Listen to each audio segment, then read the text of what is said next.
ਫੇਰ ਪਾਕਿਸਤਾਨ ਬਣ ਗਿਆ। ਰੌਲਿਆਂ ਵਿੱਚ ਬੰਦੇ ਆਪਣੀਆਂ ਅਜੋੜਾਂ ਭੁੱਲ ਗਏ ਤੇ ਹੋਰ ਆਰੇ ਲੱਗ ਪਏ। ਹੌਲੀ ਹੌਲੀ ਹਿੰਦੂ ਸਿੱਖ ਕੈਂਪਾਂ ਵਿੱਚ ਜਾਂ ਹਿੰਦੁਸਤਾਨ ਟੁਰ ਗਏ ਤੇ ਉਹਨਾਂ ਦੀ ਥਾਵੇਂ ਪਨਾਹਗੀਰ ਆਉਣ ਲੱਗ ਪਏ। ਰੌਲੇ ਮੁੱਕ ਗਏ, ਪਰ ਅਜੇ ਹਰ ਪਾਸੇ ਰੌਲਿਆਂ ਫਸਾਦਾਂ ਦੀਆਂ ਗੱਲਾਂ ਆਉਂਦੀਆਂ ਰਹਿੰਦੀਆਂ ਸਨ। ਇੱਕ ਦਿਨ ਜਾਦੂ ਨੇਜ਼ੇ ਵਾਲੇ ਦਾ ਸਾਲਾ ਵੰਡ ਆਇਆ ਹੋਇਆ ਸੀ। ਰਾਤ ਨੂੰ ਛੱਤ ਉੱਤੇ ਬਹਿ ਕੇ ਰਾਜਾਂ ਤੇ ਗਵਾਢੀ ਜ਼ਨਾਨੀਆਂ ਨੂੰ ਆਪਣੇ ਇਲਾਕੇ ਵਿੱਚ ਹੋਣ ਵਾਲੀਆਂ ਵਾਰਦਾਤਾਂ ਬਾਰੇ ਗੱਲਾਂ ਸੁਣਾ ਰਿਹਾ ਸੀ। ਉਹਦੇ ਇਲਾਕੇ ਵਿੱਚ ਹਿੰਦੂਆਂ ਤੇ ਸਿੱਖਾਂ ਦਾ ਬੜਾ ਜ਼ੋਰ ਸੀ। ਉਹਨਾਂ ਦੀਆਂ ਮੁਸਲਮਾਨਾਂ ਨਾਲ ਬੜੀਆਂ ਲੜਾਈਆਂ ਹੋਈਆਂ ਸਨ।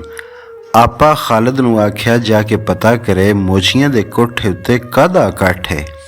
ਉਹ ਪਤਾ ਕਰਨ ਲਈ ਗਿਆ ਤੇ ਮੋਚੀ ਕਿਸੇ ਡਲ ਦਾ ਜ਼ਿਕਰ ਕਰ ਰਿਹਾ ਸੀ, ਜਿਹਦੇ ਵਿੱਚ ਜਿਉਂਦੇ ਤੇ ਵੱਢ ਕੇ ਸੱਟੇ ਹੋਏ ਬਾਲ ਤੇ ਬੀਬੀਆਂ ਕੁਰਲਾਉਂਦੀਆਂ ਤੇ ਹਾੜੇ ਪਾਉਂਦੀਆਂ ਸਨ।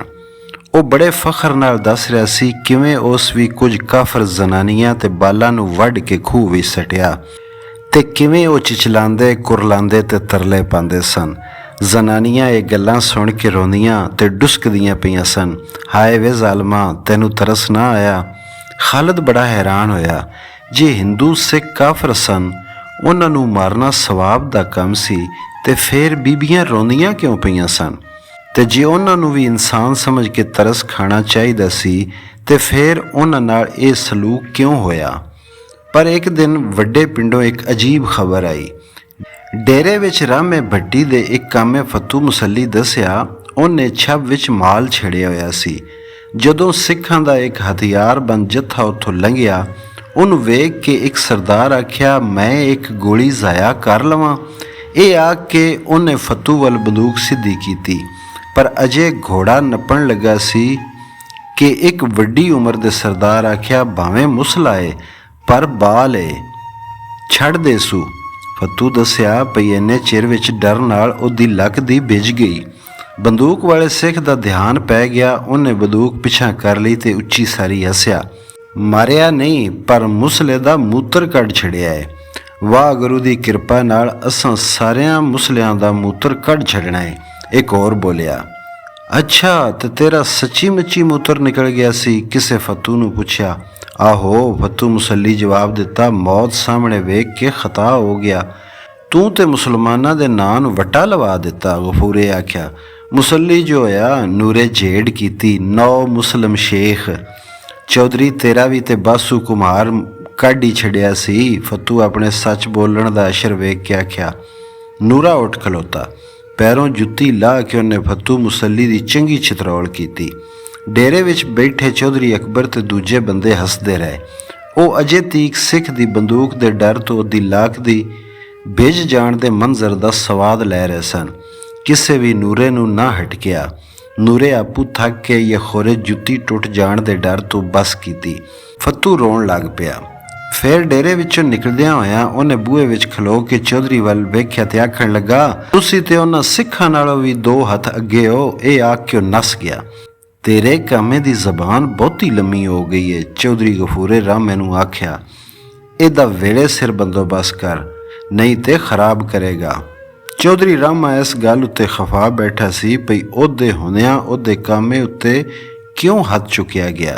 ਉਹਨੇ ਆਖਿਆ, ਤੁਸਾਂ ਬਾਸੂ ਕੁਮਾਰ ਦਾ ਕੇ ਪੱਟ ਲਿਆ ਏ? ਉਹ ਤੂੰ ਕਿਸੇ ਦਿਨ ਆਪੂ ਵੇਖ ਲਵੇਂਗਾ। ਨੂਰੇ ਜਵਾਬ ਦਿੱਤਾ, ਚਲੋ ਛੱਡੋ। ਚੌਧਰੀ ਅਕਬਰ ਆਖਿਆ, ਆਪਸ ਵਿੱਚ ਕਿਉਂ ਲੜਦੇ ਹੋ? ਇਸ ਵੇਲੇ ਇੱਕ ਮੁੱਠ ਹੋਣ ਦੀ ਲੋੜ ਏ। ਪਰ ਮੁਸੱਲੀ ਛੋਰ ਜਿਹੜੀ ਚੁੰਬੜ ਦਿੱਤੀ ਏ, ਗਹੂਰੇ ਆਖਿਆ, ਉਹ ਉਸ ਡੰਗਰ ਛੇੜਨ ਵਾਲੇ ਕਿੱਥੋਂ ਸਿੱਖੀ ਤੇ ਉਹਨੂੰ ਕਿੱਦੀ ਫੜੀ ਏ? ਮੈਂ ਸਿਖਾਈ। ਚੌਧਰੀ ਰਾਮੇ ਕੌੜ ਨਾਲ ਆਖਿਆ, ਕਰ ਲੈ ਮੇਰਾ ਜੋ ਕਰਨਾ ਹੈ। ਪਰ ਇਸ ਤੋਂ ਪਹਿਲਾਂ ਕਿ ਗੱਲ ਵੱਧ ਜਾਂਦੀ, ਚੌਧਰੀ ਅਕਬਰ ਦੋਵਾਂ ਧਿਰਾਂ ਨੂੰ ਚੁੱਪ ਕਰਾ ਦਿੱਤਾ। ਪਰ ਉਹਨਾਂ ਵਿੱਚ ਸੁਲਹ ਸਫਾਈ ਨਾ ਹੋ ਸਕੀ। ਰਾਮਾ ਉੱਠ ਕੇ ਟੁਰ ਗਿਆ। ਕਦੀ ਪੀਰ ਲੱਤ ਸ਼ਾਹ ਦੇ ਮੇਲੇ ਦੀ ਮਸ਼ਹੂਰੀ ਕੌਡੀ ਦੇ ਮੁਕਾਬਲਿਆਂ ਪਰ ਹੁੰਦੀ ਸੀ। ਕੌਡੀ ਤੇ ਘੋਲ ਹੁਣ ਵੀ ਹੁੰਦੇ ਸਨ, ਪਰ ਬਾਸੂ, ਬਸ਼ੀਰੇ ਚੱਦਰ ਤੇ ਸ਼ੀਸ਼ਮ ਸਿੰਘ ਵਰਗਾ ਕੋਈ ਖਿਡਕਾਰ ਫੇਰ ਨਾ ਜੰਮਿਆ।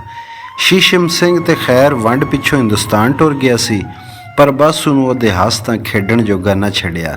ਤੇ ਬਸ਼ੀਰੇ ਚੱਦੜ ਉਹਦਾ ਹਸ਼ਰ ਵੇਖ ਕੇ ਸਹੁੰ ਪਾ ਲਈ, ਉਹਨੇ ਕਦੀ ਨਹੀਂ ਖੇਡਣਾ, ਨਾ ਹੀ ਕਿਸੇ ਆਪਣੇ ਪੁੱਤਰ ਨੂੰ ਖੇਡਣ ਦੇਣਾ ਹੈ। ਇਹ ਪਾਕਿਸਤਾਨ ਬਣਨ ਤੋਂ ਕੁਝ ਚਿਰ ਪਿੱਛੋਂ ਦੀ ਗੱਲ ਹੈ, ਜਦੋਂ ਇੱਕ ਵਾਰੀ ਮਲਕ ਮੁਰਾਦ ਅਲੀ ਚੌਧਰੀ ਅਕਬਰ ਵੱਲ ਰੁਕਾ ਗਲਿਆ ਭਈ ਇਸ ਵਾਰੀ ਮੇਲੇ ਵਿੱਚ ਬਸ਼ੀਰੇ ਚੱਦੜ ਤੇ ਬਾਸੂ ਨੂੰ ਮੁਕਾਬਲੇ ਲਈ ਰਾਜ਼ੀ ਕਰੇ। ਉਹ ਦੋਵੇਂ ਪੱਕੇ ਯਾਰ ਸਨ ਤੇ ਕੋਈ ਵੀ ਦੂਜੇ ਨੂੰ ਹਰਾਣਾ ਤੇ ਜਿੱਤਣਾ ਨਹੀਂ ਚਾਹੁੰਦਾ ਸੀ, ਨਾ ਆਪੂ ਹਾਰ ਕੇ ਨਮੋਸ਼ੀ ਖੱਟਣਾ ਚਾਹੁੰਦਾ ਸੀ। ਚੌਧਰੀ ਅਕਬਰ ਦੋਵਾਂ ਨੂੰ ਸੱਦਿਆ ਤੇ ਆਖਿਆ, ਸੁਣੋ ਮੁੰਡਿਓ, ਸ਼ੇਰ ਸ਼ਿਕਾਰ ਨਾ ਕਰੇ ਤੇ ਉਹਦੇ ਤੇ ਚਿੜੀ ਘਰ ਦੇ ਸ਼ੇਰ ਵਿੱਚ ਕੁਝ ਫਰਕ ਨਹੀਂ ਰਹਿ ਜਾਂਦਾ। ਕਸਾਈ ਦੇ ਗੋਸ਼ਤ ਦੀ ਆਦਤ ਹੋ ਜਾਏ ਤੇ ਉਹ ਜੰਗਲ ਦਾ ਬਾਦਸ਼ਾਹ ਨਹੀਂ ਰਹਿੰਦਾ, ਸਰਕਸ ਦਾ ਸ਼ੇਰ ਬਣ ਜਾਂਦਾ ਹੈ। ਜਿਹੜਾ ਬੱਕਰੇ ਨਾਲ ਇੱਕ ਪਿਆਲੇ ਵਿੱਚ ਪਾਣੀ ਪੀਂਦਾ ਸਗੋਂ ਪਾਣੀ ਪੀਣ ਲੱਗਿਆਂ ਤਰਹਿੰਦਾ ਰਹਿੰਦਾ ਏ ਭਈ ਕਿਧਰੇ ਬੱਕਰਾ ਸਿੰਘ ਨਾ ਮਾਰ ਦੇਵੇ। ਤੁਸੀਂ ਆਪਣਾ ਲਹੂ ਗਰਮ ਰੱਖਿਆ ਕਰੋ, ਨਹੀਂ ਤੇ ਰਗਾਂ ਵਿੱਚ ਜੰਮ ਜਾਏਗਾ। ਤੇ ਲਹੂ ਗਰਮਾਉਣ ਲਈ ਹੁਣ ਕਿਸੇ ਸ਼ੀਸ਼ਮ ਸਿੰਘ ਹਿੰਦੁਸਤਾਨ ਵਿੱਚੋਂ ਨਹੀਂ ਆਉਣਾ। ਉਂਝ ਵੀ ਹੁਣ ਤੁਹਾਡੇ ਖੇਡਣ ਦੀ ਉਮਰ ਥੋੜ੍ਹੀ ਰਹਿ ਗਈ ਹੈ, ਫੈਸਲਾ ਹੋ ਜਾਣ ਦਿਓ। ਚੌਧਰੀ ਅਕਬਰ ਤੇ ਹੋਰ ਲੋਕਾਂ ਦੇ ਜ਼ੋਰ ਪਾਉਣ ਉੱਤੇ ਅਖੀਰ ਦੋਵੇਂ ਮੰਨ ਗਏ ਭਈ ਉਹ ਮੇਲੇ ਵਿੱਚ ਇੱਕ ਦੂਜੇ ਦਾ ਮੁਕਾਬਲਾ ਕਰਨਗੇ। ਖਾਲਿਦ ਤੇ ਅਨਵਰ ਮੰਡੀ ਦਰਿਆਬਾਦ ਦੇ ਹਾਈ ਸਕੂਲ ਵਿੱਚ ਪੜ੍ਹਦੇ ਸਨ। ਉਹਨੇ ਅਨਵਰ ਕੋਲੋਂ ਸੁਣਿਆ ਭਈ ਭਾ ਬਾਸੂ ਮੁਕਾਬਲੇ ਲਈ ਰਾਜ਼ੀ ਹੋ ਗਿਆ ਹੈ ਤੇ ਸਕੂਲੋਂ ਵਾਪਸੀ ਤੇ ਉਹਦੇ ਨਾਲ ਉਹਦੇ ਘਰ ਪੜਿਆ। ਚਾਚਾ ਚਾਚੀ ਉਹਨੂੰ ਵੇਖ ਕੇ ਬੜੇ ਖੁਸ਼ ਹੋਏ। ਭਾ ਬਾਸੂ ਨਾਲੋਂ ਅਨਵਰ ਜ਼ਿਆਦਾ ਜੋਸ਼ ਵਿੱਚ ਸੀ। ਖਾਲਿਦ ਆਖਿਆ, ਭਾਜੀ ਤੁਸੀਂ ਜ਼ਰੂਰ ਜਿੱਤੋਗੇ।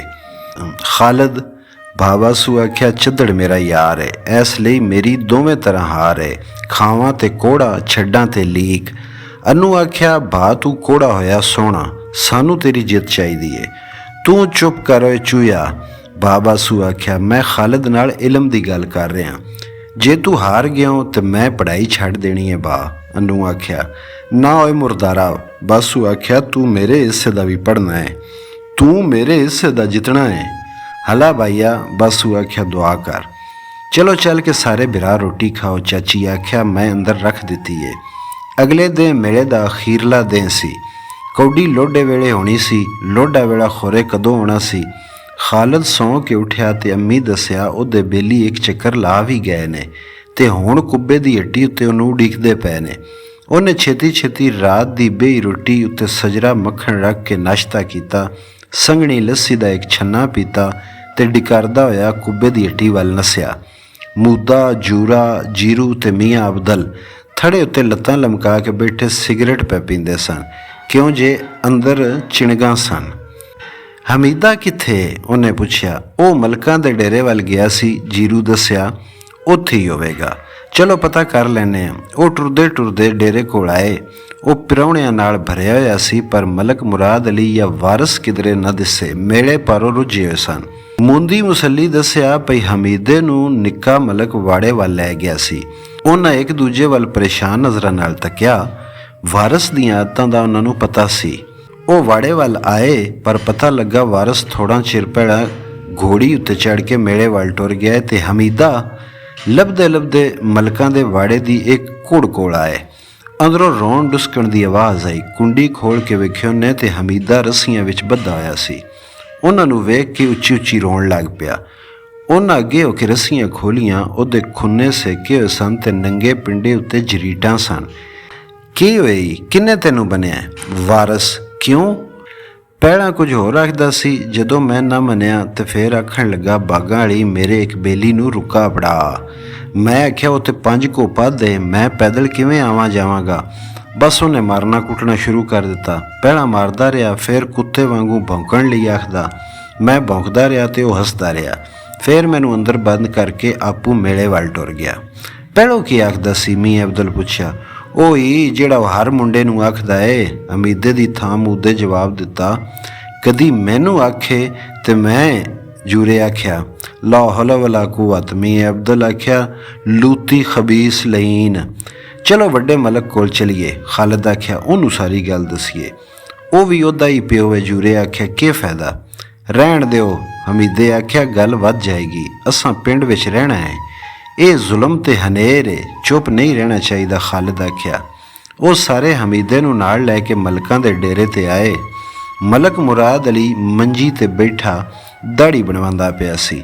ਮੁੰਡਿਆਂ ਸਾਰੀ ਗੱਲ ਦੱਸੀ। ਮਲਕ ਮੁਰਾਦ ਪਹਿਲੀ ਗੱਲ ਤੇ ਗੋਲ ਕਰ ਗਿਆ, ਪਰ ਹਮੀਦੇ ਦੇ ਕੁੱਤਾ ਬਣ ਕੇ ਭੌਂਕਣ ਵਾਲੀ ਗੱਲ ਸੁਣ ਕੇ ਹੱਸਣ ਲੱਗ ਪਿਆ। ਆਖਣ ਲੱਗਾ, ਬੜਾ ਹਰਾਮ ਦਾ ਏ, ਮੈਂ ਇਹਨੂੰ ਸਮਝਾਵਾਂਗਾ। ਨਿਰਾ ਸਮਝਾਉਣ ਨਾਲ ਗੱਲ ਨਹੀਂ ਬਣਨੀ, ਖਾਲਦ ਆਖਿਆ। ਤੇ ਹੋਰ ਮੈਂ ਉਹਨੂੰ ਫਾਹੇ ਲਾ ਦਿਆਂ, ਉਹ ਮਾਫੀ ਮੰਗੇ। ਪੁੱਠੀ ਗੱਲ ਨਾ ਕਰ ਮੁੰਡਿਆ। ਮਲਕ ਆਖਿਆ, ਇੱਕ ਕੰਮੀ ਮੁੰਡੇ ਕੋਲੋਂ ਮਾਫੀ ਕਿਉਂ? ਉਹ ਬੰਦੇ ਨਹੀਂ ਹੁੰਦੇ? ਹੁੰਦੇ ਨੇ, ਪਰ ਬੰਦਿਆਂ ਵਿੱਚ ਫਰਕ ਹੁੰਦਾ ਹੈ। ਕੀ ਫਰਕ ਹੁੰਦਾ ਹੈ ਚਾਚਾ? ਜੂਰੇ ਆਖਿਆ। ਤੂੰ ਤੇ ਸਾਡੀ ਬਰਾਦਰੀ ਦਾ ਹੈ, ਤੂੰ ਕਿਉਂ ਇੱਕ ਕੰਮੀ ਮੁੰਡੇ ਲਈ ਅਖਤਾ ਹੋ ਰਿਹਾ ਹੈ? ਉਹ ਮੇਰਾ ਬੇਲੀ ਏ, ਤੈਨੂੰ ਕੋਈ ਹੋਰ ਬੇਲੀ ਨਹੀਂ ਲੱਭਾ ਆਪਣੀ ਜ਼ਾਤ ਬਰਾਦਰੀ ਦਾ? ਚਾਚਾ ਤੂੰ ਹੋਰ ਗੱਲਾਂ ਨੂੰ ਛੱਡ, ਇਸ ਮੁੰਡੇ ਨਾਲ ਇਨਸਾਫ ਕਰ।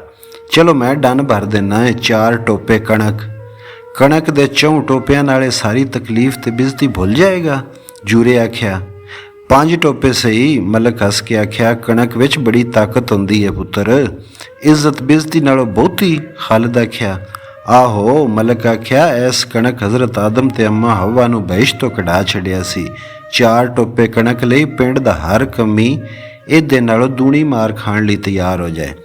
ਚਾਚਾ ਲੰਮੀ ਕਹਾਣੀ ਦੀ ਲੋੜ ਨਹੀਂ, ਵਾਰਸ ਮਾਫੀ ਮੰਗੇ। ਜੂਰੇ ਆਖਿਆ। ਮਾਫੀ ਸ਼ਾਫੀ ਦੀ ਗੱਲ ਨਾ ਕਰੋ ਮੁੰਡਿਓ, ਮਲਕ ਆਖਿਆ। ਤੁਹਾਨੂੰ ਪਤਾ ਹੈ ਵਾਰਸ ਦੀ ਤਬੀਅਤ ਦਾ। ਚੰਗਾ ਫਿਰ ਅਸੀਂ ਆਪੂ ਨਿਬੜ ਲਵਾਂਗੇ, ਮੂਦੇ ਆਖਿਆ। ਚੰਗਾ ਫਿਰ ਨਿਬੜ ਲਓ, ਮਲਕ ਗੁੱਸੇ ਨਾਲ ਆਖਿਆ। ਬੱਗੂ ਨਾਈ ਮੁੰਡਿਆਂ ਨੂੰ ਉੱਥੋਂ ਟੁਰ ਜਾਣ ਦੀ ਸੈਂਤ ਮਾਰੀ। ਧਿਆਨ ਦੂਜੇ ਪਾਸੇ ਕਰਨ ਨਾਲ ਉਹਦੇ ਉਸਤਰੇ ਦਾ ਟੱਕ ਲੱਗ ਗਿਆ। ਮਲਕ ਸਾਰੀ ਕੌੜ ਬੱਗੂ ਤੇ ਕੱਢੀ, ਚਪੇੜ ਮਾਰ ਕੇ ਆਖਿਆ, ਅੰਨੀ ਦਿਆ ਧਿਆਨ ਕਰ। ਮੁੰਡੇ ਜਿੰਨੀ ਕੌੜ ਵਿੱਚ ਆਏ ਸਨ, ਉਹਦੇ ਨਾਲੋਂ ਦੂਣੀ ਕੌੜ ਵਿੱਚ ਪਰਤ ਆਏ। ਸਾਰਾ ਦਿਨ ਉਹ ਪਿੰਡ ਦੇ ਚੌਧਰੀਆਂ, ਮਲਕਾਂ, ਖਰਲਾਂ ਤੇ ਚੁਦਰਾਣੀਆਂ ਅੱਗੇ ਸ਼ਿਕਾਇਤ ਲੈ ਕੇ ਫਿਰਦੇ ਰਹੇ, ਪਰ ਇਹ ਉਹਨਾਂ ਵਾਸਤੇ ਬੜੀ ਮਾਮੂਲੀ ਜੀ ਗੱਲ ਸੀ। ਚੌਧਰੀ ਮਲਕ ਤੇ ਜ਼ਮੀਨਦਾਰ ਕੰਮੀ ਕਾਰੀਆਂ ਨੂੰ ਮਾਰਦੇ ਕੁੱਟਦੇ ਤੇ ਗਾਲ ਮੰਦਾ ਬੋਲਦੇ ਹੀ ਰਹਿੰਦੇ ਸਨ, ਸਗੋਂ ਇਹਦੇ ਨਾਲੋਂ ਵੀ ਭੈੜਾ ਸਲੂਕ ਕਰਦੇ ਰਹਿੰਦੇ ਸਨ। ਇਹ ਕਿਹੜੀ ਅਚਰਜ ਗੱਲ ਸੀ? ਨਾਲੇ ਉਹ ਤੇ ਇੱਕ ਮਿਰਾਸੀ ਮੁੰਡਾ ਸੀ ਤੇ ਲੋਕੀ ਮਿਰਾਸੀਆਂ ਨੂੰ ਕਮੀਆਂ ਦਾ ਵੀ ਕਮੀ ਆਖਦੇ ਸਨ। ਉਲਟਾ ਉਹ ਅੱਗੋਂ ਮੁੰਡਿਆਂ ਨੂੰ ਮੱਤ ਦਿੰਦੇ ਬਈ ਕੰਮੀ ਮੁੰਡਿਆਂ ਨੂੰ ਇਹੋ ਜਿਹੀ ਫੜੀ ਨਾ ਦੇਵਣ। ਵਾਰਸ ਨਾਲ ਗੱਲ ਕਰਨ ਦਾ ਕੋਈ ਫਾਇਦਾ ਨਹੀਂ ਸੀ, ਨਾ ਉਹਦੇ ਨਾਲ ਲੜ ਝਗੜ ਸਕਦੇ ਸਨ। ਉਹ ਕੱਬਾ ਤੇ ਪੁੱਠੀ ਮੱਤ ਦਾ ਮੁੰਡਾ ਸੀ, ਉਹਨੇ ਬੰਦੂਕ ਕੱਢ ਲੈਣੀ, ਸਗੋਂ ਚਲਾ ਵੀ ਦੇਣੀ ਸੀ। ਉਹਨਾਂ ਦੀ ਸਮਝ ਵਿੱਚ ਨਾ ਆਵੇ ਕੀ ਕਰਨ, ਪਰ ਉਹ ਚੁੱਪ ਕਰਕੇ ਵੀ ਨਹੀਂ ਬਹਿਣਾ ਚਾਹੁੰਦੇ ਸਨ। ਉਹਨਾਂ ਨੂੰ ਇਹ ਜ਼ੁਲਮ ਤੇ ਅਨਿਆਏ ਮਹਿਸੂਸ ਹੁੰਦਾ ਤੇ ਉਹ ਵਾਰਸ ਨੂੰ ਸਬਕ ਸਿਖਾਉਣਾ ਚਾਹੁੰਦੇ ਸਨ। ਖਾਲਦ ਸ਼ਹਿਰ ਵਿੱਚ ਲੋਕਾਂ ਨੂੰ ਡਾਢੇ ਹਾਕਮਾਂ ਦੇ ਖਿਲਾਫ ਜਲੂਸ ਕੱਢਦਿਆਂ, ਨਾਅਰੇ ਲਾਉਂਦਿਆਂ ਤੇ ਉਹਨਾਂ ਦੇ ਪੁਤਲੇ ਸਾੜਦਿਆਂ ਵੇਖਿਆ ਸੀ। ਉਹਨੇ ਸਲਾਹ ਦਿੱਤੀ ਵੀ ਜਿੱਥੇ ਵਸ ਨਾ ਚੱਲਦਾ ਹੋਵੇ ਉੱਥੇ ਇਸ ਤਰ੍ਹਾਂ ਦਾ ਇਤਜਾਜ ਕਰਨਾ ਚਾਹੀਦਾ ਹੈ। ਉਹਨਾਂ ਫੈਸਲਾ ਕੀਤਾ ਵੀ ਮੂਦੇ ਦੇ ਡੱਬੂ ਨੂੰ ਕੱਪੜੇ ਪਵਾ ਕੇ ਉਹਦਾ ਵਾਰਸ ਬਣਾਉਣਗੇ ਤੇ ਨਾਅਰੇ ਲਾਉਣਗੇ। ਉਹਨਾਂ ਪਿੰਡ ਦੇ ਹੋਰ ਮੁੰਡਿਆਂ ਨੂੰ ਨਾਲ ਰਲਾਉਣ ਦਾ ਫੈਸਲਾ ਕੀਤਾ ਤਾਂ ਜੇ ਉਹਨਾਂ ਦਾ ਜ਼ੋਰ ਵੱਧ ਜਾਏ। ਪਿੰਡ ਵਿੱਚ ਇਸ ਤਰ੍ਹਾਂ ਦਾ ਜਲੂਸ ਪਹਿਲੀ ਵਾਰੀ ਨਿਕਲਣਾ ਸੀ। ਇਹਦੇ ਲਈ ਉਹਨਾਂ ਡੀਗਰ ਵੇਲੇ ਡੇਰੇ ਕੋਲ ਇਕੱਠਿਆਂ ਹੋਣ ਦਾ ਪ੍ਰੋਗਰਾਮ ਬਣਾਇਆ।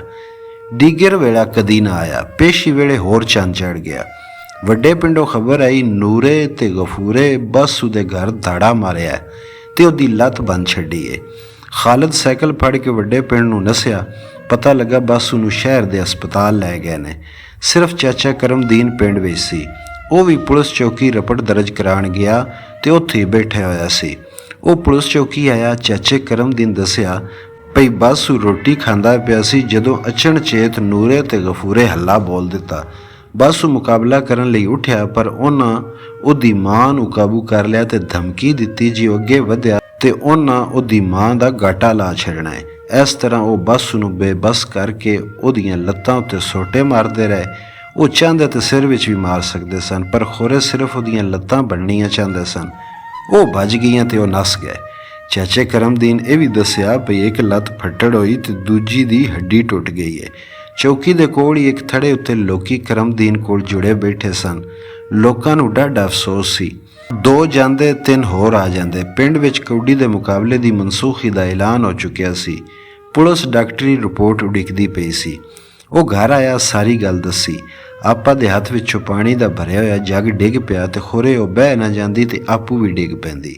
ਉਹਨੇ ਸਾਈਕਲ ਫੜੀ ਤੇ ਮੰਡੀ ਦੇ ਹਸਪਤਾਲ ਨੂੰ ਟੁਰ ਪਿਆ। ਰਾਹ ਵਿੱਚ ਜਿੱਥੇ ਵੀ 2-4 ਬੰਦੇ ਇਕੱਠੇ ਹੁੰਦੇ, ਬਾਸੂ ਦੀ ਲੱਤ ਵੱਜ ਜਾਣ ਦਾ ਮਨਕ ਕਰ ਰਹੇ ਹੁੰਦੇ। ਇੰਜ ਲੱਗਦਾ ਸੀ ਜਿਵੇਂ ਹਰ ਪਾਸੇ ਕੁਕਾਰਾ ਪੈ ਗਿਆ ਹੋਵੇ। ਉਹ ਸਾਰੇ ਰਸਤੇ ਦੁਆਈ ਮੰਗਦਾ ਆਇਆ, ਯਾ ਅੱਲਾ ਭਾ ਬਾਸੂ ਦੀ ਲੱਤ ਜੁੜ ਜਾਏ। ਉਹ ਤੇ ਬੜੀ ਕੀਮਤੀ ਲੱਤ ਏ। ਹਸਪਤਾਲ ਦੇ ਬਾਹਰ ਬਸ਼ੀਰਾ ਚਿੱਦੜ ਕੁਝ ਬੰਦਿਆਂ ਨਾਲ ਖਲੋਤਾ ਗੱਲਾਂ ਕਰਦਾ ਪਿਆ ਸੀ।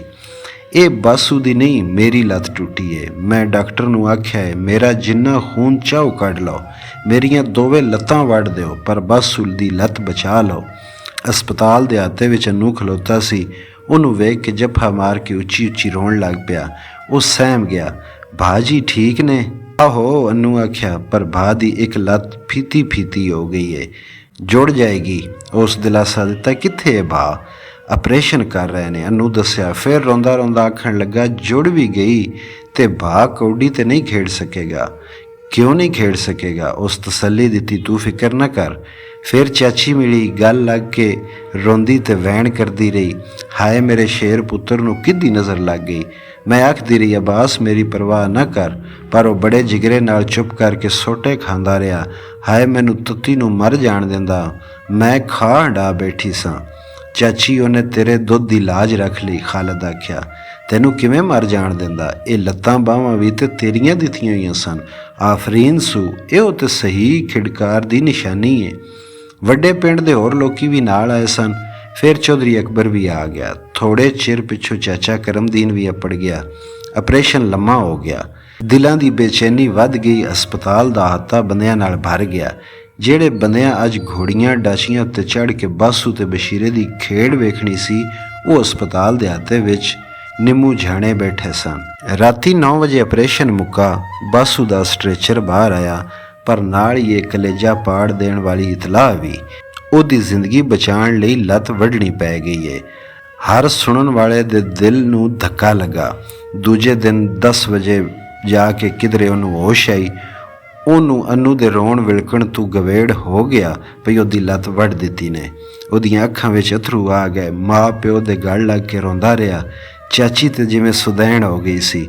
ਪਿੱਟ ਪਿੱਟ ਕੇ ਉਹਨੇ ਆਪਣਾ ਕੋਈ ਹਾਲ ਨਾ ਛੱਡਿਆ। ਪੁੱਛਣ ਵਾਲਿਆਂ ਦਾ ਬਹੁਤਾ ਹਜੂਮ ਹੋ ਗਿਆ ਤੇ ਨਰਸ ਸਾਰਿਆਂ ਨੂੰ ਬਾਹਰ ਕੱਢ ਦਿੱਤਾ। ਭਾ ਬਾਸੂ ਨੂੰ ਖੂਨ ਤੇ ਗਲੂਕੋਜ਼ ਦੀਆਂ ਬੋਤਲਾਂ ਲੱਗੀਆਂ ਹੋਈਆਂ ਸਨ। ਖੂਨ ਦੇਣ ਵਾਲਿਆਂ ਦਾ ਕੋਈ ਘਾਟਾ ਨਹੀਂ ਸੀ। ਡਾਕਟਰਾਂ ਇਸ ਮੌਕਾ ਤੋਂ ਫਾਇਦਾ ਉਠਾਇਆ ਤੇ ਹਸਪਤਾਲ ਦਾ ਬਲੱਡ ਬੈਂਕ ਭਰ ਲਿਆ। ਦੁਪਹਿਰ ਵੇਲੇ ਉਹਦੇ ਅੱਬਾ ਜੀ ਤੇ ਆਪਾ ਵੀ ਆ ਗਏ। ਪਿੰਡ ਦੇ ਹੋਰ ਕੁਝ ਬੰਦੇ ਜ਼ਨਾਨੀਆਂ ਉਹਨਾਂ ਦੇ ਨਾਲ ਸਨ। ਵਾਰੀ ਅੰਦਰ ਜਾਂਦੇ। ਡਾਕਟਰਾਂ ਮਰੀਜ਼ ਨੂੰ ਬੁਲਾਉਣ ਤੇ ਗੱਲਾਂ ਕਰਨ ਤੋਂ ਮਨਾ ਕੀਤਾ ਹੋਇਆ ਸੀ। ਚੁੱਪ ਕਰਕੇ ਵੇਖਦੇ ਜਾਂ ਇਸ਼ਾਰੇ ਨਾਲ ਮਿਜ਼ਾਜ ਪੁਰਸੀ ਕਰਦੇ ਤੇ ਬਾਹਰ ਆ ਜਾਂਦੇ। ਉਹ ਆਪਾਂ ਨੂੰ ਅੰਦਰ ਲੈ ਗਿਆ। ਪਿੰਡਾਂ ਦੇ ਅਣਗਿਣਤ ਲੋਕਾਂ ਦਾ ਹੀਰੋ, ਕੁੜੀਆਂ ਦੇ ਖਾਬਾਂ ਦਾ ਸ਼ਹਿਜ਼ਾਦਾ, ਨਤਾਣਾ ਤੇ ਨਢਾਲ ਜਿਹਾ ਪਿਆ ਹੋਇਆ ਸੀ। ਆਪਾ ਡੁਸਕਣ ਲੱਗ ਪਈ। ਇਹਨਾਂ ਜ਼ਨਾਨੀਆਂ ਦੇ ਦਿਲ ਬੜੇ ਕਮਜ਼ੋਰ ਹੁੰਦੇ ਨੇ, ਕਿਸੇ ਬਿਗਾਨੇ ਨੂੰ ਵੀ ਤਕਲੀਫ ਵਿੱਚ ਨਹੀਂ ਵੇਖ ਸਕਦੀਆਂ। ਖਾਲਦ ਆਪਣੇ ਆਪ ਨੂੰ ਵਿਲਾਉਣ ਲਈ ਸੋਚਿਆ ਤੇ ਜਾਣ ਕੇ ਆਪਾ ਦੀਆਂ ਅੱਖੀਆਂ ਵੱਲ ਨਾ ਤੱਕਿਆ। ਉਹ ਕਿਧਰੇ ਕੁਝ ਹੋਰ ਨਾ ਦੱਸ ਰਹੀਆਂ ਹੋਣ। ਘੜੀ ਦੀ ਘੜੀ ਉਹ ਖਲੋ ਕੇ ਬਾਹਰ ਆ ਗਏ। ਅਗਲੀ ਸਵੇਰ ਨੂੰ ਆਉਣ ਦਾ ਵਾਅਦਾ ਕਰਕੇ ਚਾਚੀ ਤੇ ਅਨੂ ਕੋਲ ਇਜਾਜ਼ਤ ਲਈ। ਹਕੀਮ ਔਰੀ ਬਾਸੂ ਨੂੰ ਪੁੱਛ ਕੇ ਟਾਂਗੇ ਦੀਆਂ ਸਵਾਰੀਆਂ ਨਾਲ ਪਿੰਡ ਪਰਤ ਗਏ। ਉਹ ਆਪਾਂ ਨੂੰ ਸਾਈਕਲ ਤੇ ਬਿਠਾ ਕੇ ਬਾਜ਼ਾਰ ਲੈ ਗਿਆ। ਉਹਦੇ ਲਈ ਫਲ ਫਰੂਟ, ਮਿਠਾਈ ਤੇ ਕੁਲਫੀ ਲਿਆਇਆ, ਪਰ ਉਹਨੇ ਕੋਈ ਚੀਜ਼ ਨਾ ਚੱਖੀ, ਜਿਵੇਂ ਸਹੁੰ ਖਾਧੀ ਉਸੂ। ਫਿਰ ਉਹ ਪਿੰਡ ਨੂੰ ਟੁਰ ਪਏ। ਰਸਤੇ ਵਿੱਚ ਵੀ ਆਪਾ ਚੁੱਪ ਰਹੀ। ਜਿਹੜੀ ਗੱਲ ਪੁੱਛਦਾ ਉਹਦਾ ਜਵਾਬ ਦੇ ਛੱਡਦੀ, ਫਿਰ ਚੁੱਪ ਹੋ ਜਾਂਦੀ। ਉਹਦੀ ਚੁੱਪ ਤੋਂ ਉਹਨੂੰ ਡਰ ਲੱਗਣ ਲੱਗ ਪਿਆ। ਉਹ ਚੁੱਪ ਸਾਰੇ ਰਸਤੇ ਉਹਦੇ ਕੰਨਾਂ ਵਿੱਚ ਚੀਕ ਚਿਹਾੜਾ ਪਾਉਂਦੀ ਰਹੀ। ਬਾਸੂ ਨੇ ਕੁਝ ਚਿਰ ਪਿੱਛੋਂ ਲਾਹੌਰ ਜਾ ਕੇ ਮਸਨੂਈ ਲੱਤ ਲਗਵਾ ਲਈ, ਪਰ ਉਹਦੇ ਨਾਲ ਟੁਰਦਿਆਂ 2-1 ਵਾਰੀ ਜ਼ਖਮ ਹੋ ਗਿਆ, ਨਾਲੇ ਪੀੜ ਹੁੰਦੀ। ਉਹਨੇ ਉਹ ਛੱਡ ਦਿੱਤੀ ਤੇ ਫਿਰ ਲੱਕੜੀ ਦੀਆਂ ਘੋੜੀਆਂ ਨਾਲ ਟੁਰਨਾ ਸ਼ੁਰੂ ਕਰ ਦਿੱਤਾ। ਲੱਤ ਵੱਢੀ ਜਾਣ ਨਾਲ ਬਾਸੂ ਉਹ ਬਾਸੂ ਨਾ ਰਿਹਾ ਜਿਹਦੀ 12 ਵਾਸ ਵਿੱਚ ਧੁੰਮ ਸੀ। ਉਹ ਹੀਰੋ ਤੋਂ ਜ਼ੀਰੋ ਹੋ ਗਿਆ। ਆਮ ਜਿਹਾ ਬੰਦਾ, ਪਿੰਡ ਦਾ ਇੱਕ ਕੁਮਾਰ। ਪਹਿਲੋਂ ਤੇ ਕੁਝ ਚਿਰ ਉਹ ਸ਼ਰਮ ਦਾ ਮਾਰਿਆ ਘਰੋਂ ਬਾਹਰ ਨਾ ਨਿਕਲਦਾ, ਪਰ ਹੌਲੀ ਹੌਲੀ ਉਹਦੀ ਸ਼ਰਮ ਲੈ ਗਈ। ਪਹਿਲੋਂ ਉਹ ਕੋਈ ਕੰਮ ਨਹੀਂ ਕਰਦਾ ਸੀ, ਨਾ ਚਾਚਾ ਕਰਮਦੀਨ ਕਰਨ ਦਿੰਦਾ, ਪਰ ਹੁਣ ਉਹ ਵਿਹਲਿਆਂ ਬਹਿ ਕੇ ਅੱਕ ਗਿਆ ਤੇ ਉਹਨੇ ਚੱਕ ਉੱਤੇ ਭਾਂਡੇ ਟਿੰਡੇ ਬਣਾਉਣ ਦਾ ਉਹ ਕੰਮ ਸ਼ੁਰੂ ਕਰ ਦਿੱਤਾ ਜਿਹੜਾ ਉਹਨੇ ਬਾਲ ਪੁਣੇ ਵਿੱਚ ਸਿੱਖਿਆ, ਪਰ ਫਿਰ ਵਿਸਾਰ ਦਿੱਤਾ ਸੀ। ਕੰਮ ਕਾਜ ਇਸ ਲਈ ਵੀ ਜ਼ਰੂਰੀ ਸੀ ਭਈ ਆਮਦਨ ਦਾ ਹੋਰ ਕੋਈ ਜ਼ਰੀਆ ਨਹੀਂ ਸੀ। ਨਾਲੇ ਚਾਚੀ ਨੂੰ ਉਹਦੇ ਵਿਆਹ ਦੀ ਫਿਕਰ ਸੀ। ਅੱਗੇ ਦੂਰਿਓਂ ਨੇੜਿਓਂ ਢੇਰ ਰਿਸ਼ਤੇ ਆਉਂਦੇ ਸਨ, ਪਰ ਉਹ ਜੱਤੀ ਸਤੀ ਰਹਿ ਕੇ ਖੇਡਣਾ ਚਾਹੁੰਦਾ ਸੀ। ਹੁਣ ਖੇਡ ਮੁੱਕ ਗਈ ਸੀ, ਪਰ ਕੋਈ ਰਿਸ਼ਤਾ ਨਹੀਂ ਦਿੰਦਾ ਸੀ। ਸਾਰੇ ਪੁੱਛਦੇ ਹੁਣ ਕੀ ਕਰਦਾ ਹੈ। ਚਾਚੇ ਕਰਮਦੀਨ ਆਪੂ ਭਾਂਡਿਆਂ ਦਾ ਕੰਮ ਚਿਰਾਂ ਤੋਂ ਛੱਡਿਆ ਹੋਇਆ ਸੀ। ਉਹਨੇ ਖੋਤੇ ਰੱਖੇ ਹੋਏ ਸਨ ਜਿਨ੍ਹਾਂ ਉੱਤੇ ਬੋਲਾਂ ਤੋਂ ਫਸਲ ਛੱਟਾਂ ਵਿੱਚ ਭਰ ਕੇ ਮੰਡੀ ਅਪੜਾਉਂਦਾ। ਉਹਨੇ ਇੱਕ ਦੋ ਵਾਰੀ ਬਾਸੂ ਨੂੰ ਵੀ ਆਖਿਆ ਭਈ ਉਹ ਛੱਟਾਂ ਵਾਲੇ ਖੋਤੇ ਮੰਡੀ ਲੈ ਜਾਏ, ਪਰ ਉਹਨੂੰ ਸੰਗਾ ਆਉਂਦੀ। ਲੋਕੀ ਕੀ ਆਖਣ ਸੋਚਣਗੇ ਭਈ ਸ਼ੇਰ ਖੋਤੇ ਉੱਤੇ ਬੈਠਾ ਹੈ। ਉਹ ਸੋਚਦਾ ਸ਼ੇਰ ਨੂੰ ਸ਼ੇਰ ਹੀ ਰਹਿਣਾ ਚਾਹੀਦਾ ਹੈ। ਉਹ ਆਪੂ ਸ਼ਿਕਾਰ ਕਰਨ ਜੋਗਾ ਨਾ ਵੀ ਰਵੇ, ਪਰ ਉਹ ਭੁੱਖ ਨਾਲ ਮਰ ਤੇ ਸਕਦਾ ਹੈ, ਖੋਤੇ ਵਾਂਗੂ ਘਾਹ ਪੱਠਾ ਨਹੀਂ ਖਾ ਸਕਦਾ। ਭਾਂਡੇ ਬਣਾਉਣ ਦਾ ਕੰਮ ਉਹਨੂੰ ਇਸ ਲਈ ਪਸੰਦ ਸੀ ਵੀ ਉਹ ਘਰ ਬੈਠਿਆਂ ਹੋ ਸਕਦਾ ਸੀ। ਸਿਰਫ ਕਦੀ ਕਦੀ ਚੀਕਣੀ ਮਿੱਟੀ ਲੈਣ ਬਾਹਰ ਜਾਣਾ ਪੈਂਦਾ ਸੀ। ਦੂਜੇ ਹੱਥ ਦੀ ਸਫਾਈ ਤੇ ਕਾਰੀਗਰੀ ਵਿਖਾਉਣ ਵਾਲਾ ਕੰਮ ਸੀ। ਖੋਰੇ ਉਹ ਆਪਣੇ ਉਧੱਕੜਪਨ ਨੂੰ ਸੋਹਣੇ ਤੇ ਪੂਰੇ ਭਾਂਡੇ ਬਣਾ ਕੇ ਪੂਰਿਆਂ ਕਰਨਾ ਚਾਹੁੰਦਾ ਸੀ। ਬਾਸੂ ਵਿੱਚੋਂ ਪਹਿਲੇ ਵਾਲਾ ਜੋਸ਼ ਜਜ਼ਬਾ ਤੇ ਗੁੱਸਾ ਵੀ ਨਹੀਂ ਰਿਹਾ ਸੀ। ਇੰਜ ਲੱਗਦਾ ਸੀ ਜਿਵੇਂ ਉਹ ਜ਼ਹਿਰ ਕੱਢਿਆ ਹੋਇਆ ਨਾਗ ਹੋਵੇ। ਹੌਲੀ ਹੌਲੀ ਟੁਰਨਾ ਤੇ ਉਹਦੀ ਮਜਬੂਰੀ ਸੀ, ਪਰ ਹੁਣ ਉਹ ਬੋਲਦਾ ਵੀ ਹੌਲੀ, ਹੱਸਦਾ ਵੀ ਨਿੰਮਾ। ਕੋਈ ਗੱਲ ਭੈੜੀ ਲੱਗਦੀ ਜਾਂ ਗੁੱਸਾ ਆਉਂਦਾ ਤੇ ਦੜ ਵੱਟ ਜਾਂਦਾ। ਉਹਨੇ ਥੋੜ੍ਹੇ ਚਿਰ ਵਿੱਚ ਆਪਣੇ ਮਾਹੌਲ ਤੇ ਹਾਲ ਨਾਲ ਸਮਝੌਤਾ ਕਰ ਲਿਆ ਸੀ।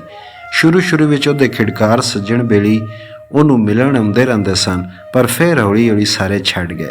ਕਦੀ ਕਦੀ ਬਸ਼ੀਰਾ ਚੱਦੜ ਆਉਂਦਾ, ਉਹ ਆਪਣੀ ਗੱਲ ਉੱਤੇ ਕਾਇਮ ਰਿਹਾ। ਉਹਨੇ ਉਹਦੀ ਲੱਤ ਵੱਢੀ ਜਾਣ ਵੇਲੇ ਐਲਾਨ ਕੀਤਾ ਸੀ ਭਈ ਅੱਜ ਤੋਂ ਪਿੱਛੋਂ ਕਦੀ ਕੌਡੀ ਨਹੀਂ ਖੇਡੇਗਾ। ਉਹਦੇ ਘਰ ਤੇ ਬਰਾਦਰੀ ਵਾਲਿਆਂ ਬੜਾ ਜ਼ੋਰ ਮਾਰਿਆ, ਬੜਾ ਸਮਝਾਇਆ, ਪਰ ਉਹ ਨਾ ਮੰਨਿਆ। ਆਖਦਾ ਜਿੱਥੇ ਖਿਡਕਾਰਾਂ ਤੇ ਆਪਣੇ ਹੀਰੋ ਬੰਦਿਆਂ ਨਾਲ ਇਹ ਸਲੂਕ ਹੋਵੇ ਜਿਹੜਾ ਬਾਸੂ ਕੁਮਾਰ ਨਾਲ ਹੋਇਆ, ਉਸ ਰੈਤੜ ਵਿੱਚ ਹੀਰੋ ਬਣਨ ਦਾ ਕੀ ਫਾਇਦਾ। ਉਹਨੇ ਪੜ੍ਹੀਆਂ ਤੇ 7-8 ਜਮਾਤਾਂ ਹੀ ਸਨ, ਪਰ ਖੋਰੇ ਇਹ ਗੱਲਾਂ ਕਿੱਥੋਂ ਸਿੱਖੀਆਂ। ਆਖਦਾ ਇਸ ਵਸੇਬ ਵਿੱਚ ਖੇਡਾਂ ਦੀ ਇਹ ਕਦਰ ਹੋਵੇ, ਉੱਥੋਂ ਹੌਲੀ ਹੌਲੀ ਖੇਡਾਂ ਮੁੱਕ ਜਾਂਦੀਆਂ ਨੇ। ਸਿਰਫ ਇੱਕ ਖੇਡ ਬਾਕੀ ਰਹਿ ਜਾਂਦੀ ਹੈ, ਪੈਸੇ ਦੀ ਖੇਡ, ਜਿਹਦੇ ਵਿੱਚ ਬਿਰਾ ਨੂੰ ਕਤਲ ਕਰਦਾ ਤੇ ਭਾਈ ਆਪਣੀਆਂ ਭੈਣਾਂ ਦੀ ਸੰਗੀ ਗੁੱਟਦੇ ਨੇ।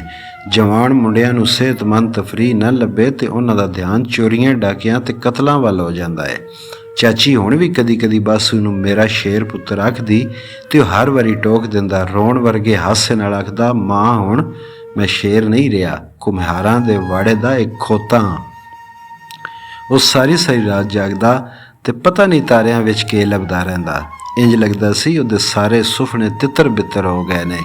ਇੱਜ਼ਤ, ਸ਼ੋਹਰਤ, ਦੌਲਤ, ਪਿਆਰ ਕਰਨ ਵਾਲੀ ਵਹੁਟੀ, ਸਭ ਕੁਝ ਕੂੜ ਹੋ ਗਿਆ। ਸ਼ੁਕਰ ਹੈ ਉਹ ਸੋਚਦਾ ਉਹਦੀ ਇੱਕ ਲੱਤ ਬਚ ਗਈ, ਨਹੀਂ ਤੇ ਉਹਨੇ ਚੱਕ ਵੀ ਨਹੀਂ ਗੇੜ ਸਕਣਾ ਸੀ। ਜੇ ਬਾਸੂ ਸ਼ੇਰ ਤੋਂ ਖੋਤਾ ਜਾਂ ਗਿੱਦੜ ਬਣ ਗਿਆ ਸੀ ਤੇ ਅੰਨੂ ਪੜ੍ਹੇ ਲਿਖੇ ਸਾਊ ਮੁੰਡੇ ਤੋਂ ਇੱਕ ਫਨੀਅਰ ਸੱਪ। ਉਹ ਹਸਪਤਾਲ ਵਿੱਚ ਬਹੁਤ ਰੋਣਾ ਸੀ, ਪਰ ਜਦੋਂ ਉਹਨੂੰ ਪਤਾ ਲੱਗਾ ਸੀ ਭਾ ਦੀ ਲੱਤ ਵੱਢ ਦਿੱਤੀ ਨੇ, ਉਹਦਾ ਰੋਣ ਮੁੱਕ ਗਿਆ। ਖੋਰੇ ਉਹਦੀਆਂ ਅਥਰੂ ਉਹਦੇ ਅੰਦਰ ਡਿੱਗਣ ਲੱਗ ਪਈਆਂ। ਤਾਂ ਹੀ ਤੇ ਉਹਦੇ ਵਿੱਚ ਇੰਨੀ ਕੜਤਨ ਭਰੀ ਗਈ। ਉਹ ਬਿਟਰ ਭਾ ਨੂੰ ਤੱਕਦਾ ਰਿਹਾ, ਪਰ ਨਾ ਰੋਣਾ ਨਾ ਬੋਲਿਆ। ਨਾ ਉਹਨੇ 2 ਦਿਨ ਕੁਝ ਖਾਧਾ। ਤੀਜੇ ਦੇ ਭਾ ਉਹਨੂੰ ਧੱਕੇ ਨਾਲ ਰੋਟੀ ਖਵਾਈ, ਪਰ ਰੋਟੀ ਖਾਣ ਤੋਂ ਪਹਿਲਾਂ ਉਹਨੇ ਰੋਟੀ ਹੱਥ ਵਿੱਚ ਲੈ ਕੇ ਆਖਿਆ, ਭਾ ਮੈਨੂੰ ਇਸ ਰਿਜ਼ਕ ਦੀ ਸਹੁੰ, ਜੇ ਤੇਰਾ ਬਦਲਾ ਨਾ ਲਵਾਂ, ਦੋਵਾਂ ਭਰਾਵਾਂ ਦੀਆਂ ਦੋਵੇਂ ਲੱਤਾਂ ਨਾ ਵੱਢਾਂ। ਸਾਰਿਆਂ ਵਲਾ ਤਲਾ ਕੇ ਰੋਟੀ ਖਵਾਈ ਤੇ ਸਮਝਾਇਆ ਬੁਝਾਇਆ, ਪਰ ਉਹ ਆਖਦਾ, ਮੈਂ ਇੱਕ ਦਿਨ ਜ਼ਰੂਰ ਬਦਲਾ ਲਵਾਂਗਾ ਨੂਰੇ ਤੇ ਗਫੂਰੇ ਕੋਲੋਂ। ਤੇ ਉਹ ਉਦੋਂ ਹੀ ਬਦਲਾ ਲੈ ਸਕਦਾ ਸੀ ਜਦੋਂ ਉਹ ਬਾਹਰ ਆਉਂਦੇ, ਪਰ ਉਹਨੇ ਤੇ ਸਾਰੀ ਦੁਨੀਆ ਤੋਂ ਬਦਲਾ ਲੈਣਾ ਸ਼ੁਰੂ ਕਰ ਦਿੱਤਾ। ਉਹ ਹਰ ਵੇਲੇ ਕੌੜਿਆ ਰਹਿੰਦਾ, ਹਰ ਕਿਸੇ ਨਾਲ ਔਖਾ ਬੋਲਦਾ, ਲੜਨ ਮਰਨ ਨੂੰ ਤਿਆਰ। ਨਿੱਕੀ ਮਾਮੂਲੀ ਜਿਹੀ ਗੱਲ ਉੱਤੇ ਭੜਕ ਪੈਂਦਾ। ਖੋਰੇ ਉਹਦੇ ਅੰਦਰ ਕਿੰਨਾ ਕੁ ਜ਼ਹਿਰ ਭਰ ਗਿਆ ਸੀ। ਉਹ ਘਰ ਵਾਲਿਆਂ ਨਾਲ ਵੀ ਸਿੱਧੀ ਤਰ੍ਹਾਂ ਨਾ ਬੋਲਦਾ। ਸਾਲਣ ਪਸੰਦ ਨਾ ਹੁੰਦਾ ਤੇ ਸਾਲਣ ਦੇ ਭਾਂਡੇ ਸੱਟ ਕੇ ਬੰਨ੍ਹ ਦਿੰਦਾ। ਬਾਹਰੋਂ ਆਉਂਦਾ, ਬੂਹਾ ਖੜਕਾਉਂਦਾ, ਬੂਹਾ ਖੋਲ੍ਹਣ ਵਿੱਚ ਜ਼ਰਾ ਚਿਰ ਲੱਗ ਜਾਂਦਾ ਤੇ ਧੱਕਾ ਦੇ ਕੇ ਦਰਵਾਜ਼ਾ ਬੰਨ੍ਹ ਦਿੰਦਾ। ਕਦੀ ਵਾੜੇ ਵਿੱਚ ਮੱਝ ਤੇ ਖੋਤਿਆਂ ਨੂੰ ਪੱਠਾ ਦੱਥਾ ਪਾਉਣ ਲਈ ਜਾਂਦਾ ਤੇ ਥੋੜ੍ਹੇ ਚਿਰ ਪਿੱਛੋਂ ਪਸ਼ੂਆਂ ਨੂੰ ਮਾਰਨ ਦਾ ਖੜਾਕ ਆਉਣ ਲੱਗ ਪੈਂਦਾ। ਖੁੱਲ੍ਹੇ ਬੂਹੇ ਵਿੱਚੋਂ ਕੋਈ ਕੁੱਤਾ ਬਿੱਲੀ ਆ ਵੜਦਾ ਤੇ ਡਾਂਗ ਸੋਟਾ ਲੈ ਕੇ ਉਹਦਾ ਲੱਕ ਤਰੋੜ ਛੱਡਦਾ ਜਾਂ ਜਾਨੋਂ ਹੀ ਮਾਰ ਛੱਡਦਾ। ਬਸ ਉਹ ਸਮਝਾਉਂਦਾ ਰਹਿੰਦਾ, ਅੰਨੂ ਤੈਨੂੰ ਕੀ ਹੋ ਗਿਆ, ਕਿਉਂ ਮੇਰੇ ਸਿੰਘ ਹੋ ਗਏ ਨੇ। ਉਹ ਜਵਾਬ ਦਿੰਦਾ, ਹਰ ਵੇਲੇ ਔਖਾ ਕਿਉਂ ਰਹਿਣਾ ਹੈ, ਤੂੰ ਤੇ ਸੌਖਾ ਹੈ ਨਾ ਭਾ। ਆਹੋ ਮੈਂ ਸੌਖਾ ਹੀ ਹਾਂ, ਸੌਖਾ, ਤੈਨੂੰ ਕੀ ਏ। ਮੇਰਾ ਜੀ ਕਰਦਾ ਹੈ ਇਹਨੂੰ ਕਚੀਚੀ ਵੱਟ ਕੇ ਆਖਦਾ, ਮੇਰੇ ਕੋਲ ਮਸ਼ੀਨ ਗਨ ਹੋਵੇ ਤੇ ਬੰਦੇ ਮਾਰਨ ਦਾ ਲਾਇਸੈਂਸ, ਤੇ ਮੈਂ ਹਰ ਰੋਜ਼ 100 ਬੰਦੇ ਮਾਰਾਂ ਤਾਂ ਖੋਰੇ ਮੈਂ ਵੀ ਸੌਖਾ ਹੋ ਜਾਵਾਂ। ਅਨੂ ਤੈਨੂੰ ਵੀ ਕੁਝ ਹੋ ਗਿਆ ਤੇ ਬੁੱਢਾ ਮਾਂ ਪਿਓ ਕੀ ਕਰਨਗੇ, ਕਦੀ ਸੋਚਿਆ ਹੀ। ਬਾਸੂ ਆਖਦਾ, ਕਰਨਾ ਕਿਸੇ ਨੇ, ਬਤੇਰੀ ਅੰਡਾ ਲਈ ਨੇ, ਸਾਡੀ ਤੇ ਨਸਲ ਹੀ ਮੁੱਕ ਜਾਣੀ ਹੈ। ਬਾਸੂ ਆਖਿਆ, ਫੇਰ ਕੀ, ਇਹਨੂੰ ਜਵਾਬ ਦਿੰਦਾ, ਹੋਰ ਘੁਮਿਆਰ ਥੋੜ੍ਹੇ ਨੇ ਦੁਨੀਆ ਵਿੱਚ। ਉਹ ਤੇ ਪੜ੍ਹਾਈ ਵੀ ਛੱਡ ਦੇਣਾ ਚਾਹੁੰਦਾ ਸੀ। ਆਖਦਾ, ਜਦੋਂ ਮੈਂ ਕਤਲ ਦੇ ਇਲਜ਼ਾਮ ਵਿੱਚ ਇੱਕ ਦਿਨ ਫਾਹੀ ਲੱਗਣਾ ਹੈ, ਫਿਰ ਪੜ੍ਹਾਈ ਦਾ ਕੀ ਫਾਇਦਾ। ਪਰ ਫਿਰ ਬਾਸੂ ਨੂੰ ਇੱਕ ਦਿਨ ਕੋਲ ਬਾ ਕੇ ਸਮਝਾਇਆ, ਅਨੂੰ ਬਦਲਾ ਲੈਣ ਦੇ ਹੋਰ ਵੀ ਤਰੀਕੇ ਨੇ। ਤੂੰ ਪੜ੍ਹ ਲਿਖ ਕੇ ਵੱਡਾ ਅਫਸਰ ਲੱਗ ਜਾ, ਜੱਜ ਜਾਂ ਵਕੀਲ ਬਣ ਕੇ ਲੋਕਾਂ ਦੇ ਕੰਮ ਆ ਤੇ ਨੂਰੇ ਗਫੂਰੇ ਜਿਹੇ ਦਰਾਛਿਆਂ ਨੂੰ ਅੰਦਰ ਕਰਾ, ਫਾਹੇ ਲਵਾ, ਜਿਹੜੇ ਮਾੜਿਆਂ ਤੇ ਕੰਮੀਕਾਰਾਂ ਨਾਲ ਰੋਜ਼ ਜ਼ੁਲਮ ਕਰਦੇ ਨੇ। ਮਾਸਟਰ ਸ਼ਫਕਤੁੱਲਾ ਨੇ ਵੀ ਸਮਝਾਇਆ ਤੇ ਮਾਂ ਵੀ ਵਾਸਤੇ ਦਿੱਤੇ। ਤਾਂ ਜਾ ਕੇ ਕਈ ਮਹੀਨਿਆਂ ਪਿੱਛੋਂ ਸ਼ਹਿਰ ਜਾਣ ਨੂੰ ਤਿਆਰ ਹੋਇਆ, ਪਰ ਫਿਰ ਪੜ੍ਹਾਈ ਛੱਡ ਦਿੱਤੀ। ਨੂਰਾ ਤੇ ਗਫੂਰਾ ਆਪੂ ਪੇਸ਼ ਹੋ ਗਏ ਸਨ। ਉਹਨਾਂ ਬਿਆਨ ਦਿੱਤਾ ਸੀ ਵੀ ਅਸੀਂ ਚਾਹੁੰਦੇ ਤੇ ਬਾਸੂ ਨੂੰ ਜਾਨੋਂ ਵੀ ਮਾਰ ਸਕਦੇ ਸਾਂ, ਪਰ ਅਸਾਂ ਸਿਰਫ ਉਹਦੀ ਸ਼ੇਖੀ ਕੱਢਣੀ ਤੇ ਉਹਨੂੰ ਖੇਡਣ ਦੇ ਕਾਬਲ ਨਹੀਂ ਛੱਡਣਾ ਸੀ। ਚਲਾਨ ਹੋਇਆ, ਮੁਕੱਦਮਾ ਚੱਲਿਆ ਤੇ ਉਹ ਦੋਵੇਂ ਭਰਾ ਤਿੰਨਾਂ ਵਰ੍ਹਿਆਂ ਲਈ ਅੰਦਰ ਹੋ ਗਏ। ਆਖਦੇ ਅਸੀਂ ਭਾਵੇਂ 14 ਵਰ੍ਹੇ ਬਾਅਦ ਜਾਂਦੇ, ਹਰਖ ਨਾ ਹੁੰਦਾ। ਬਾਸੂ ਦੀ ਵੱਡੀ ਹੋਈ ਟੰਗ ਤੇ ਫੇਰ ਨਹੀਂ ਉਗ ਸਕਦੀ। ਆਪਾ ਪਹਿਲੇ ਵੀ ਘੱਟ ਬੋਲਦੀ ਸੀ, ਹੁਣ ਉਹ ਬਿਲਕੁਲ ਚੁੱਪ ਹੋ ਗਈ ਸੀ। ਬਾਸੂ ਨੂੰ ਹਸਪਤਾਲ ਦੇ ਬਿਸਤਰ ਉੱਤੇ ਵੇਖਣ ਪਿੱਛੋਂ ਉਹ ਕਦੀ ਉਹਨੂੰ ਫੇਰ ਪੁੱਛਣ ਵੇਖਣ ਨਾ ਗਈ। ਖੋਰੇ ਉਹ ਉਹਨੂੰ ਲੱਕੜੀ ਦੀਆਂ ਘੋੜੀਆਂ ਉੱਤੇ ਟੁਰਦਿਆਂ ਨਹੀਂ ਵੇਖਣਾ ਚਾਹੁੰਦੀ ਸੀ।